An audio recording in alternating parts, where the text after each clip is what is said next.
지난주에 엘리야가 가뭄에 대한 하나님의 말씀을 선포하고 그릿이라는 시내에 숨어서 까마귀가 불어다니는 빵과 고기를 먹으면서 부차하게 살았다라고 하는 내용을 살펴봤습니다. 그러면서 과연 우리가 이 시대에 엘리야처럼 산다는 게 뭔지를 한번 같이 나눠봤죠. 그리스도인은 세상을 거슬려서 사는 사람이고, 또 그리스도인은 이 세상과는 전혀 다른 세계관을 가지고 사는 사람이고, 그리스도인은 말씀에 전적으로 순종하는 삶을 사는 사람이다 하는 내용을 살펴봤습니다.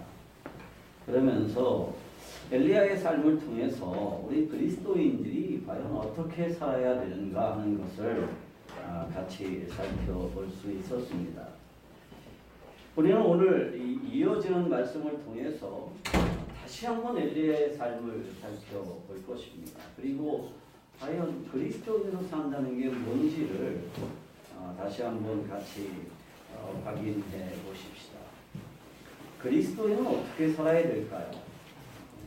첫 번째로 세상을 두려움 없이 사는 것입니다. 따라합시다. 그리스도인은 세상을 두려움 없이 산다. 옆에 분들하고 인사할까요? 우리 두려워하지 맙시다.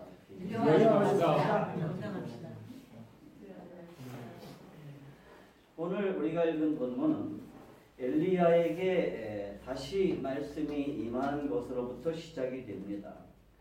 그래서 여호와의 말씀이 엘리야에게 임하여 이르시되 너는 일어나 시돈에 속한 사르밧으로 가서 거기 머물라. 내가 그곳 과부에게 명령하여 내게 음식을 주게 하였느니라 라고 하는 말씀으로 이렇게 기록이 되어 있죠. 말씀이 가라는 곳까지 가고 말씀이 멈추라고 하는 것에서 멈춘다라고 하는 것이 칼빈주의의 핵심입니다. 엘리야적인 삶의 특징이 뭐냐? 이거예요. 말씀이 가라는 곳까지 가고 말씀이 머물라고 하는 곳에서 머무는 것. 이게 엘리야적인 삶의 특징이고, 우리는 개혁주의에 속해 있는 그리스도인들인데 이 개혁주의 신앙의 특징이 이거예요. 그러니까 내가 생각해서 가는 게 아니라 말씀이 가랄 때 가고 말씀이 멈추랄 때 멈추는 거, 그게 그리스도인의 삶입니다. 말씀이 있기 전까지 엘리야는 움직이지 않아요. 물이 점점점 줄어드는데 그런 것을 보면서도 엘리야는 그냥 거기 이렇게 움직이지 않고 있습니다. 그리고 이제 말씀이 임했습니다. 말씀의 내용은 뭐냐? 사르밧으로 가라는 것입니다. 내게 음식을 주도록 여호와가 그곳 과부에게 명령을 내렸다는 것입니다. 그런데 여호와께서 명령을 내린 곳, 그 과부가 사는 데가 좀 이상해요. 거기가 어디죠? 시돈에 속한 사르밧입니다. 그런데 여러분, 시돈이라는 곳이 어디예요? 이세벨이 친정입니다. 그러니까 엣바알이 다스리는 땅이에요. 엣바알은 바알과 동행하는 사람이라는 뜻이라고 그랬죠. 지금 시대적인 상황은요, 여호와의 선지자들이 심한 핍박을 받던 시대입니다. 나중에 엘리야의 고백에 따르면 여호와의 선지자는 자기 혼자만 살아남았다, 그렇게 말할 만큼 아주 위험한 시대인데, 그 시기에 하필이면 어디로 가라 그러냐 하면 가장 위험한 땅인 시돈으로 가라는 거예요. 여러분, 지금까지 충분히 고생했어요. 그 그리스에서, 그죠? 쫄쫄이 굶어가면서 정말 구차하게 연명하면서 고생을 했는데 이제 하나님의 말씀이 임했어요. 그런데 어디로 가라 그러느냐? 시돈으로 가라 그래요. 우리 말에 고생 끝에 낙이 온다. 그렇죠? 그래서 지금은 힘들지만 그래도 좀 시간이 지나면 더 좋아질 거야. 그런 희망을 가지고 살죠. 그런 희망을 가지고 살아요. 그런데 시돈으로 가라는 말씀이 임했어요. 사실은 지금까지는 힘은 들지만 뭐는 보장이 되느냐면 안전은 보장이 되는 거예요. 그죠? 그런데 시돈으로 가면 어떻게 되느냐? 이제부터 안전도 보장되지 않아요. 호랑이 굴러 들어가는 겁니다. 그런데 우리가 말씀을 샅샅이 살펴봐도 이 여호와 하나님의 말씀에 대해서 엘리야가 망설였다거나 혹은 거부감을 가졌다라고 하는 뉘앙스가 전혀 없습니다. 그는 아주 당연하게 시돈으로 가고 그곳에 속해 있는 사르밧으로 갔습니다. 사르밧은요, 뭐 인적이 아주 드문 그런 산골짜기 마을이 아니에요. 적어도 사르밧은 어떤 곳이냐? 성곽으로 둘러싸여 있는 도시입니다. 그리고 그곳에는 여호와 신앙의 적대적인 사람들이 대부분인 곳이었습니다. 그런 곳으로 이 위험한 시기에 엘리야는 아주 당당하게 걸어 들어갑니다. 왜 그랬을까요? 그것은 하나님에 대한 믿음 때문이었습니다. 여호와 하나님은 히브리인들만의 민족신이거나 혹은 유다 땅의 지역신이 아니라 온 세상을 통치하는 유일한 하나님이라는 믿음, 그 믿음이 엘리야를 그토록 당당하게 만든 거예요. 그러니까 여호와 하나님은 이스라엘 지역을 다스리시는 신이고 시돈 지역은 바알이 다스린다. 그런 세계관을 가지고 있는 사람이라면 시돈으로 당당히 걸어 들어갈 수가 없었을 거예요. 우리의 문제가 뭐냐 하면 우리는 신앙과 삶을 구별해요.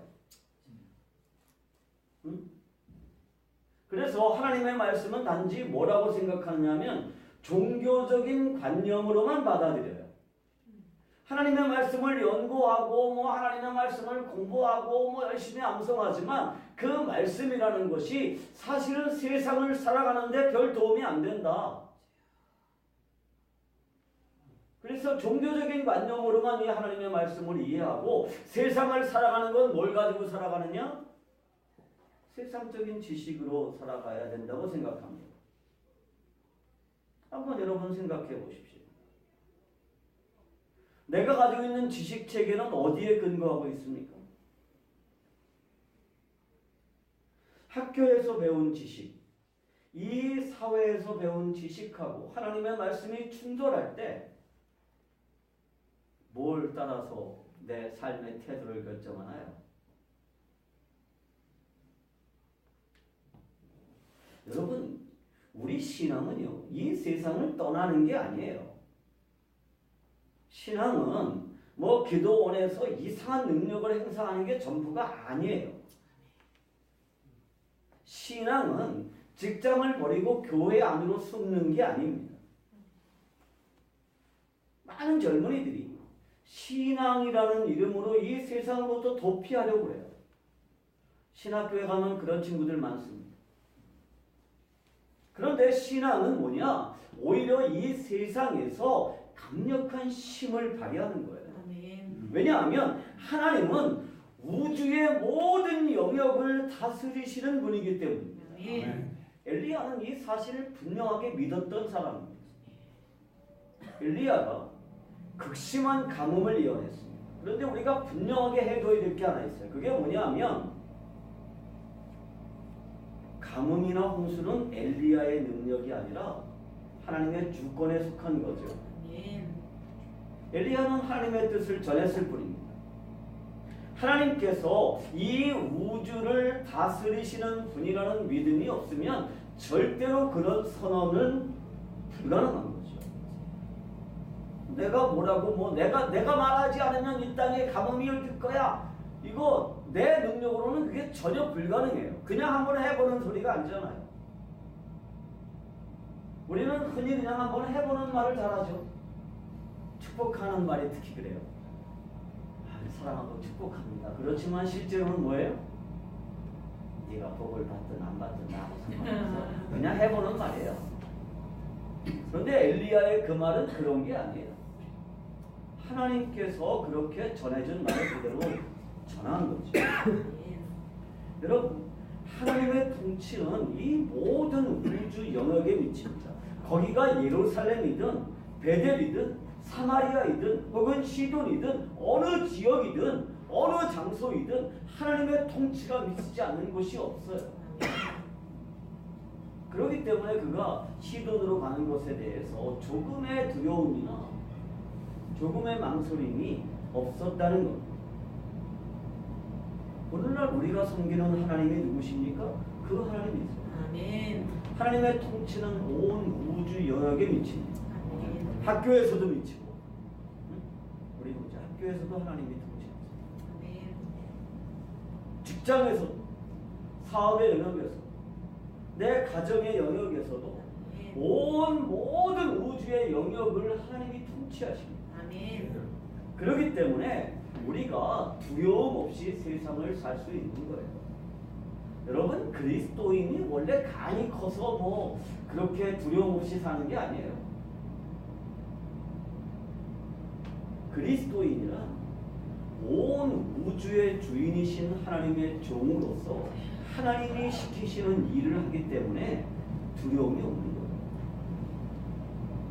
아멘. 사극 같은 걸 보면 옛날에 대원군 이항 씨가 정권을 잡고 있을 때 가장 힘이 센 사람들이 누군지 아세요? 이항 씨 노복들이었습니다.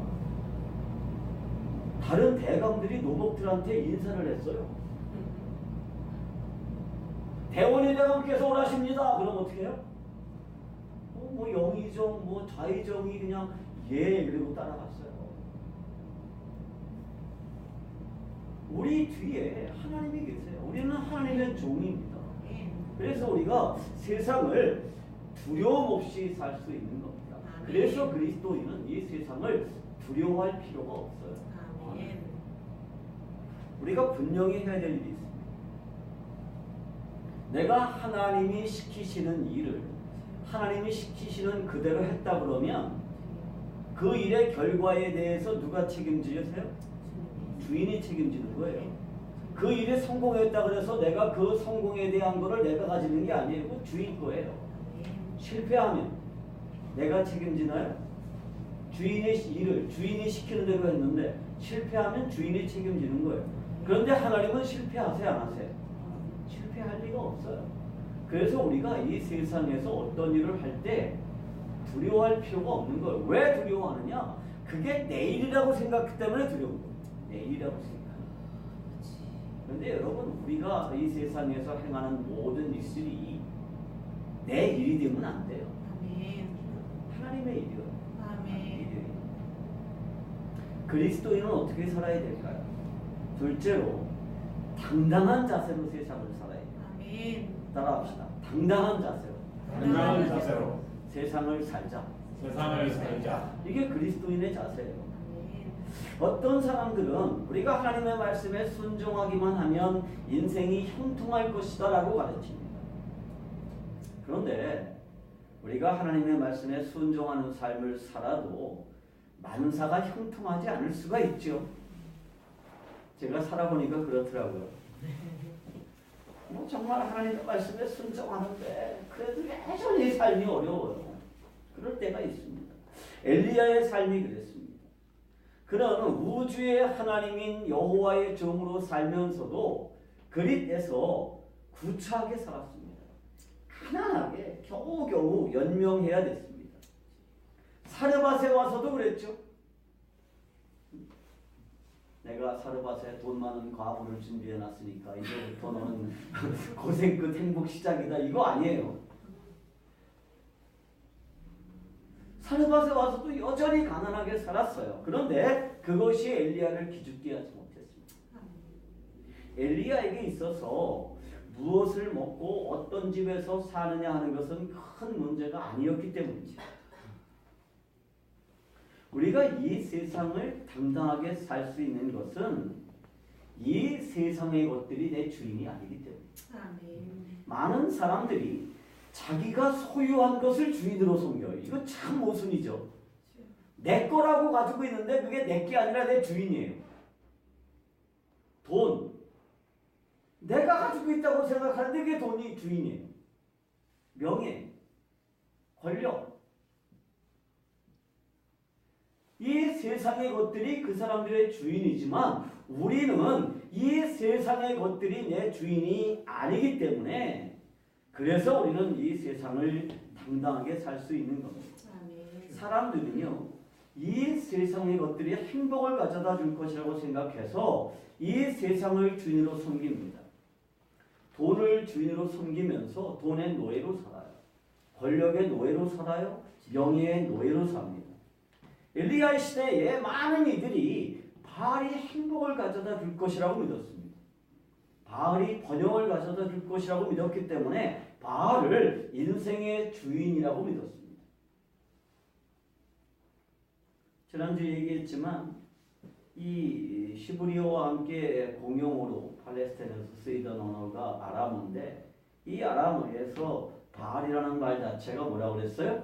주인님이라는 뜻이라고 그랬죠. 그런데 엘리야는 바알이 주인이 아니고 여호와 하나님이 이 모든 우주의 주인이다라고 믿었기 때문에 이 세상을 당당하게 살 수 있었던 겁니다. 아멘. 우리 믿음의 선배들 중에서 가장 대표되는 사람은 아마 사도 바울이겠죠. 그런데 바울이 예루살렘에서 체포가 돼요. 2차 전도여행을 마치고 돌아와서 그리고 빌립보로 이제 이송이 되죠. 그럴 때 헤롯 아그리파 왕하고 총독 베스도 앞에서 재판을 받았습니다. 그 재판을 받을 때 사도 바울이 당당하게 자신의 신앙을 밝혀요. 일종의 간증을 하죠. 그리고 재판하던 왕과 총독에게 이 복음을 받아들이라고 권합니다. 그때 그 왕이 이렇게 말해요. 야, 네 많은 지식이 너를 미치게 만들었구나. 이 미친놈아. 그렇게 말하죠. 그때 바울이 이렇게 말해요. 당신뿐만 아니라 오늘 내 말을 듣는 모든 사람도 다 이렇게 결박된 것 외에는 다 나와 같이 되기를 원합니다. 그게 바울의 고백이에요. 아멘. 바울은 이 세상을 통치하는 분이 총독이나 왕이 아니라 하나님이라는 사실을 확신했기 때문입니다. 아멘. 아그리빠나 베스도가 이 세상을 다스리는 것이 아니고 이 세상을 다스리는 분이 하나님이라면 그들은 전혀 두려워할 필요가 없는 거예요. 아멘. 오늘 우리의 주인이신 하나님께서 우리들에게 원하는 게 뭐예요? 이런 삶의 자세입니다. 그러니까 엘리야 얘기 그냥 재밌으라고 기록한 게 아니에요. 하나님의 능력이 얼마나 대단한지 엘리야가 얼마나 헌신된 사람인지 보라고 기록된 게 아니라 오늘을 살고 있는 우리가 어떻게 살아야 되는지를 엘리야를 통해서 말씀하시는 겁니다. 아멘. 그래서 하나님은 엘리야처럼 사는 거, 바울처럼 사는 거 이것이 우리들에게 요구하시는 이 시대의 요구입니다. 그리고 이 시대의 기대입니다. 엘리야가 사르밧 성문에 막 도착을 했어요. 그럴 때 한 과부를 만나죠. 돈 많은 과부가 아니에요.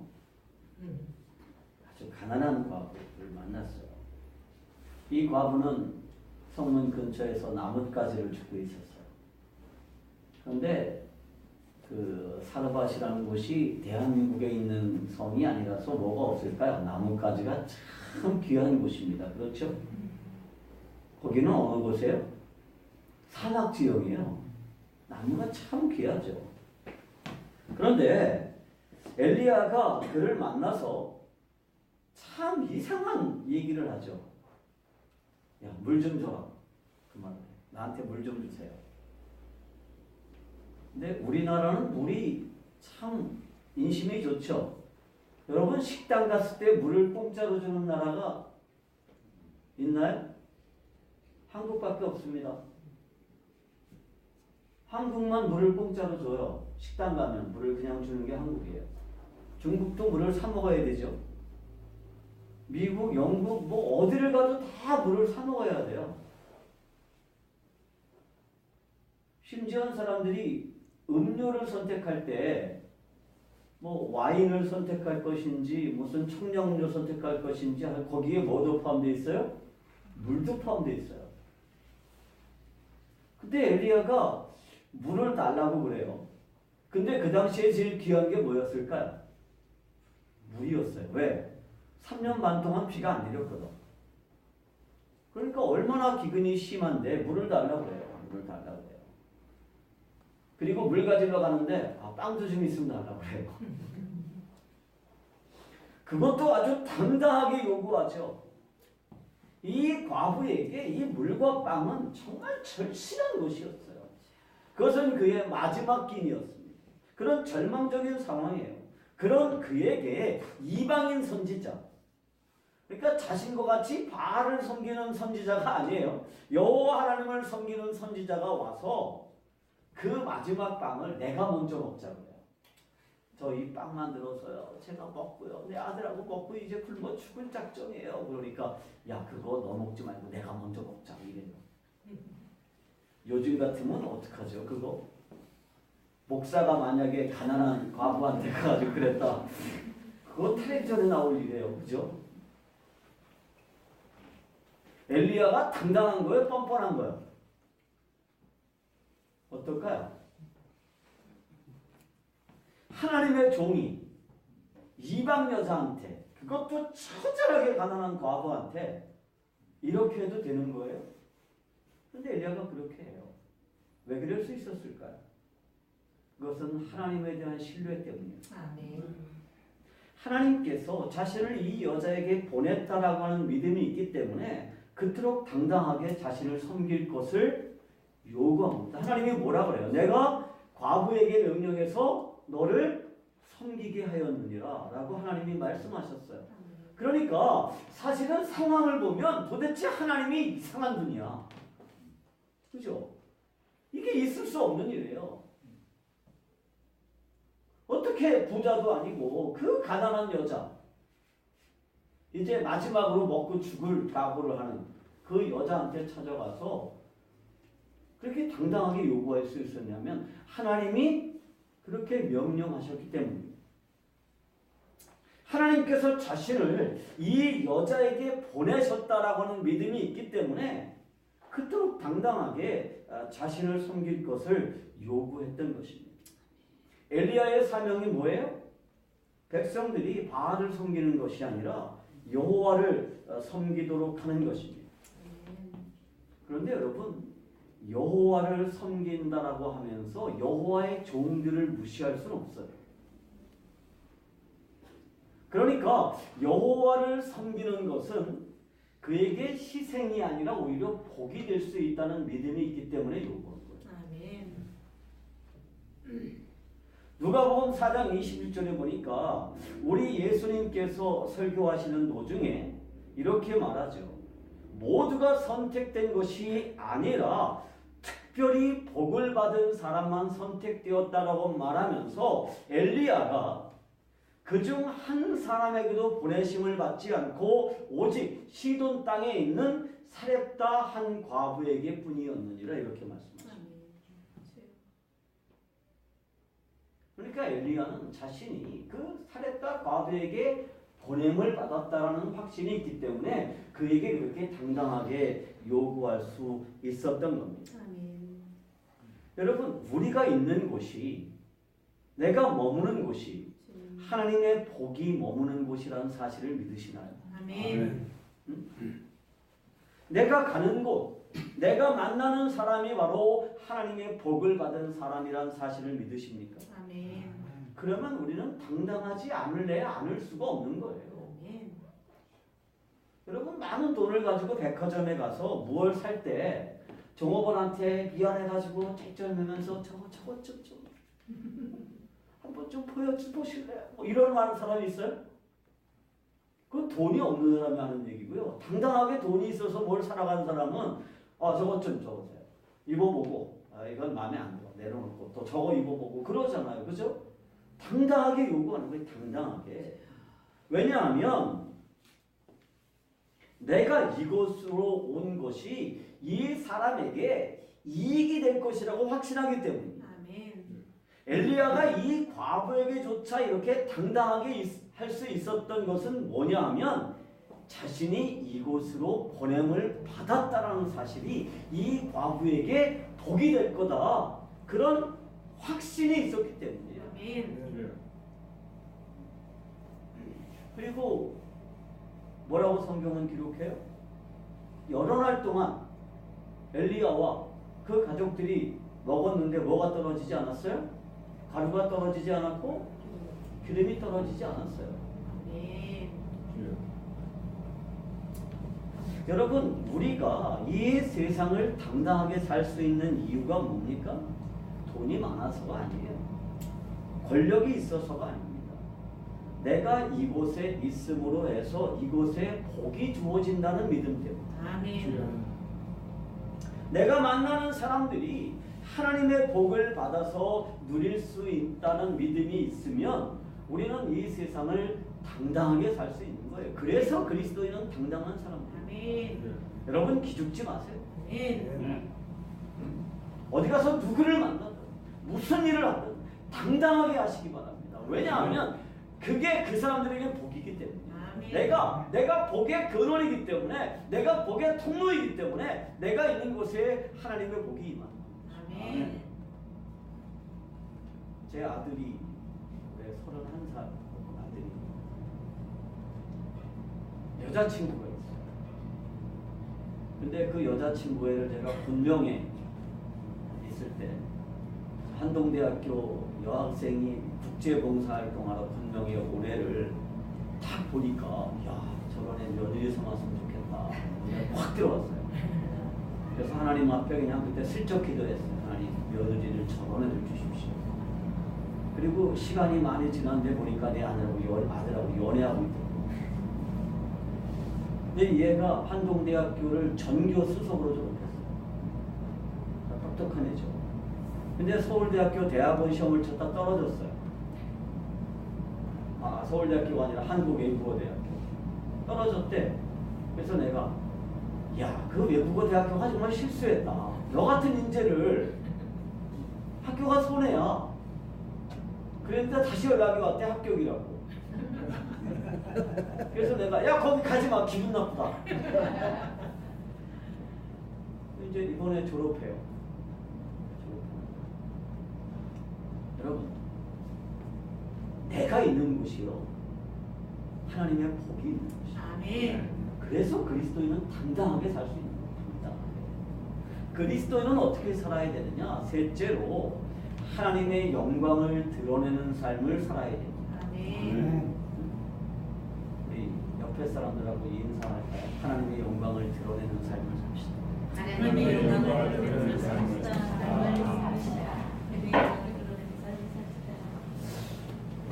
사무엘상 17장 15절 우리가 읽은 이 본문에 따르면 엘리야는 상당히 여러 날 동안을 과부의 집에서 머물렀던 것 같아요. 그런데 어느 날 과부의 아들이 병이 들었어요. 그리고 점점 더 위중해져서 마침내 죽고 말았습니다. 그리고 엘리야는 이 아들을 다시 살려주었죠. 그런데 이 구절이 정말 재밌습니다. 한번 볼까요? 17장 17절입니다. 이 일 후에 그 집 주인 되는 여인의 아들이 병들어 증세가 심히 위중하다가 숨이 끊어지니라. 그런데 이 9절과 10절에는 이 여자를 뭐라고 표현했냐면 과부라고 표현했어요. 과부. 그죠? 근데 과부라는 단어는요, 시브리어에서 알마나라는 단어를 썼습니다. 알마나. 알마나는 남편과 사별한 여인이에요. 남편과 사별한 여인. 그런데 17장 17절에서 사용한 이 여인이라는 말은요, 알마나가 아니에요. 여기서 쓴 단어는 바알라예요. 그러니까 바알라는 뭐냐 하면 바알의 여성형입니다. 응? 지금 엘리야는 뭐와 싸우고 있어요? 바알 신앙과 싸우고 있죠. 이 모든 땅에서 바알이 하나님인지 여호와가 하나님인지를 선택하는 싸움을 하고 있는 거예요. 그런데 이 바알라에 누가 죽었어요? 외아들이 죽었어요. 물론 이 바알라가 한 가정의 여주인을 가리키는 표현일 수도 있어요. 원래 바알은 한 가정의 남자 주인을 가리키는 표현이라고 그랬죠.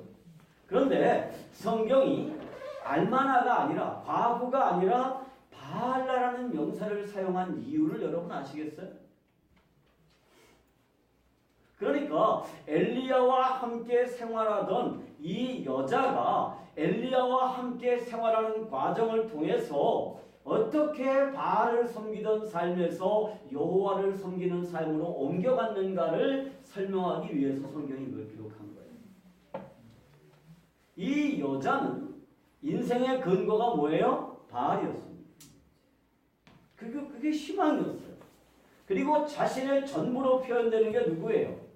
아들입니다. 그래서 그 아들이 뭐예요? 아들이 바알이에요. 그런데 그 아들이 죽었습니다. 자신의 모든 것이 다 허물어져 버렸어요. 모든 희망이 다 사라진 것입니다. 그런데 엘리야를 통해서 이 아들이 다시 살아났습니다. 이 사건을 통해서 이 여자는 누가 진짜 하나님인지를 알게 되었습니다. 열왕기상 17장 24절을 다 같이 읽어볼까요?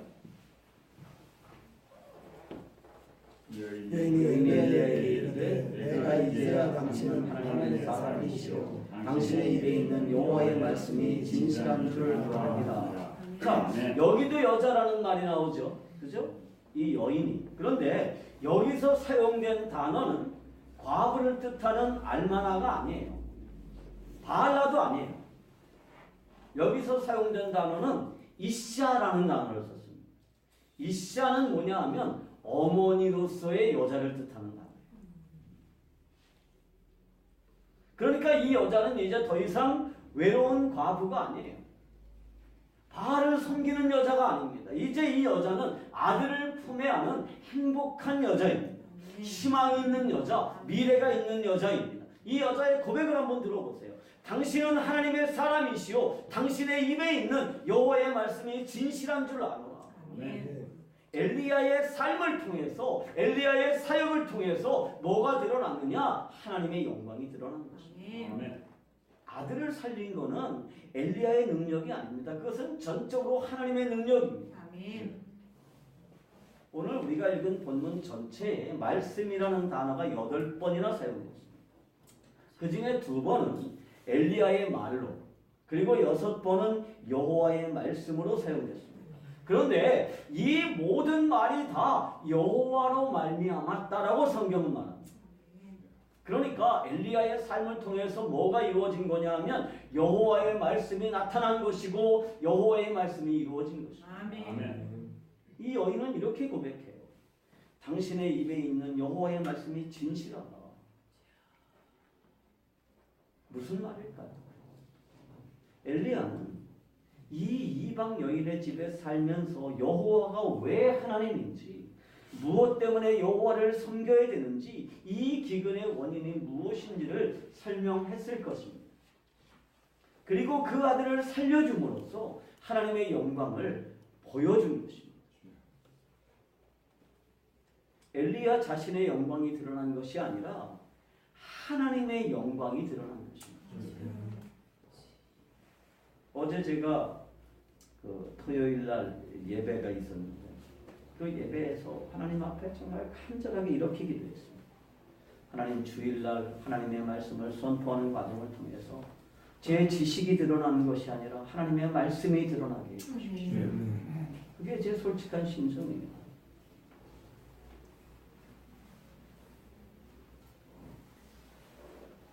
엘리야 자신의 영광이 아니라 하나님의 영광이 드러나는 것입니다. 그리고 마침내 이 외로운 과부 바알을 섬기던 이 여인은 아들을 품에 안은 행복한 여인으로 바뀌었습니다. 아멘. 여러분, 우리가 그리스도인으로 산다는 것은 내가 있는 곳, 내가 하는 그 일을 통해서 내 영광이 드러나는 것이 아닙니다. 우리가 진정으로 관심을 기울여야 되는 것은 뭐냐 하면 하나님의 영광이 드러나는 것입니다. 아멘. 하나님 아는 것들을 섬기고 있는 그들이 나를 통해서 하나님을 보게 되는 것입니다. 아멘. 그리고 마침내 하나님을 섬기기로 고백하는 것입니다. 아멘. 4년 전에 제가 하노이에서 뇌졸중이 왔었다는 얘기를 한번 했었죠.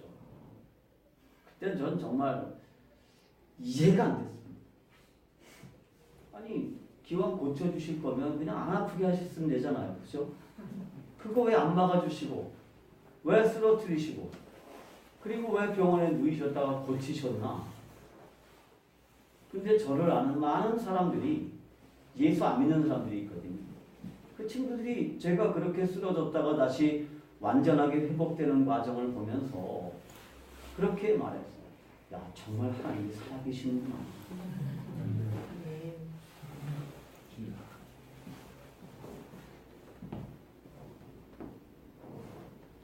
이 여자는 이제 바알을 섬기지 않고 여호와를 섬기게 됐을까요? 이 부분을 우리 주님이 이렇게 설명합니다. 엘리야 시대에 가뭄이 들었을 때 믿음을 고백한 것은 이스라엘이 아니라 사렙다의 한 과부였느냐. 우리 주님의 말씀입니다. 하나님은 우리가 이 시대의 엘리야로 살기를 원하십니다. 아멘. 두려움 없이 당당하게 아멘. 하나님의 영광이 내 삶을 통해서 드러나기를 하나님 원하십니다. 아멘. 내가 생각하는 거나 말하는 거나 사람을 대하는 거나 행동하는 거나 돈을 버는 거나 돈을 쓰는 거나 모든 일을 통해서 다른 사람들이 하나님의 영광을 보게 되는 것, 그것이 하나님께서 내 삶을 향해서 기대하시는 것입니다. 아멘. 우리가 이렇게 조그맣게 모여서 공동체를 시작했는데 이 공동체를 통해서 크기와 상관이 없습니다. 건물이 화려하건 그렇지 않건 상관없습니다. 사람이 많이 모였건 적게 모였건 상관이 없어요. 얼마든지 우리를 통해서도 하나님의 영광이 드러날 수 있습니다. 아멘. 내가 아는 사람들, 내가 교제하는 사람들을 통해서 그들에게 하나님의 영광이 드러나는 그러한 복된 삶이 우리들에게 일어납니다. 아멘. 우리 주 예수 그리스도의 이름으로 축복합니다. 아멘. 기도합시다.